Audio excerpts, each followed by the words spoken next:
Vous avez 2 créneaux. Speak in French. Monsieur Vella, vous êtes garant de la qualité de l'air au sein de l'Union européenne et donc à ce titre garant de la législation européenne concernant la qualité de l'air. En revanche, et d'ailleurs, à ce titre, vous et vos prédécesseurs ont lancé des procédures d'infraction auprès des États membres qui ne respectaient pas cette qualité de l'air. En revanche, vous n'êtes pas en charge de la législation concernant les polluants des véhicules. Est-ce que vous ne trouvez pas qu'il serait plus normal que ce soit à la DG Envie et au commissaire à l'environnement d'être en charge de cette législation en matière d'émissions de polluants des véhicules?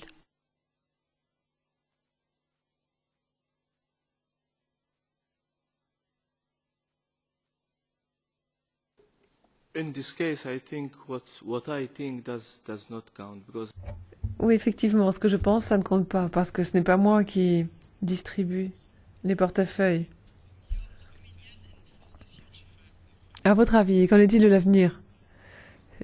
Ça avait été suggéré, on en a discuté dans cette commission. Je crois que c'était Potočnik. I would have liked to have your opinion. Anyway. J'aurais aimé avoir votre avis. Autre question.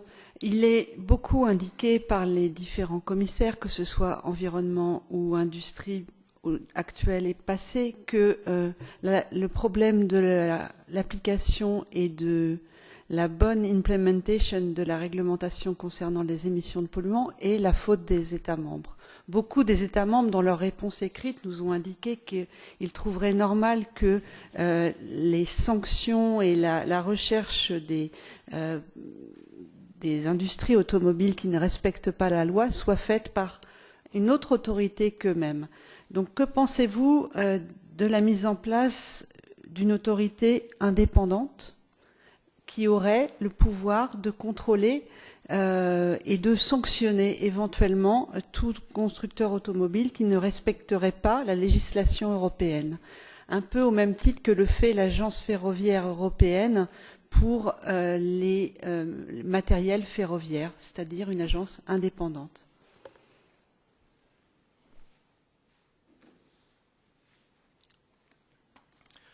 Again, I think whether to have any. Alors effectivement, ce n'est pas mon champ de compétences. J'écoutais Biankowska qui disait qu'elle n'était pas d'accord avec son prédécesseur, qu'il devrait, lorsqu'il s'agissait d'avoir une agence.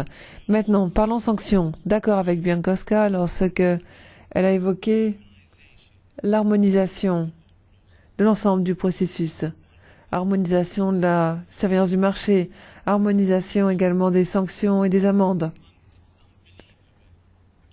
C'est incroyable de voir que certains États membres, ce qu'ils donnent comme sanction maximale, c'est 1 000 €. Et je m'adresse ici.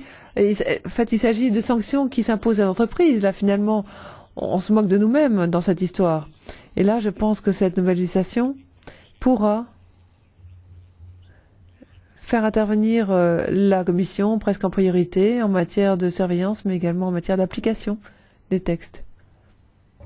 Oui, mais vous pouvez, vous pensez pas que c'est à un moment donné, c'est au commissaire à l'environnement d'avoir la charge de ce genre de dossier, non? Ça vous paraît normal que ce soit uniquement, ça relève uniquement de l'industrie? De la même façon, vous trouvez normal qu'il y ait autant d'experts qui viennent du monde du secteur de l'industrie automobile et si peu d'ONG environnementales qui sont prises en compte dans les différents groupes de travail qui sont mis en place pour faire évoluer la législation et qui ont fait, par exemple, à votre grand regret, et au nôtre d'ailleurs, qu'on ait eu un facteur de conformité de 2,5?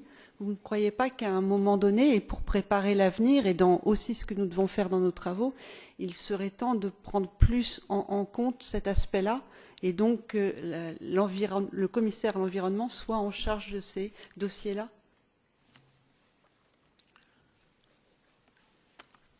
I would like to say yes. J'aimerais répondre oui. Et pourquoi je ne le fais pas?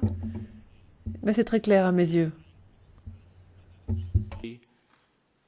The portfolio of Nous essayons de voir un peu s'il s'agit du portefeuille de l'environnement ou du portefeuille des entreprises. On a la surveillance du marché, l'application des sanctions. Lorsque cela dépend encore des États membres, on voit ce que cela a comme conséquence. Mme Bienkowska l'a dit. Elle a dit que il fallait avoir ces responsabilités des États membres, les déférer à la Commission. Et pour moi, c'est déjà un gros progrès. Après, est-ce que ça sera l'environnement ou l'entreprise? Ça, c'est autre chose. Je crois que l'intérêt pour l'environnement est plus solide. Lorsqu'on souhaite avoir un air plus propre, c'est peut-être quelque chose qui intéresse plus l'environnement que les entreprises. Aujourd'hui, les pollutions NOx continuent de monter. Donc à un moment donné, c'est bien de se dire demain on fera mieux, mais en attendant, on ne respecte pas la législation actuelle. Ça fait juste 9 ans qu'elle existe, cette réglementation. Merci beaucoup.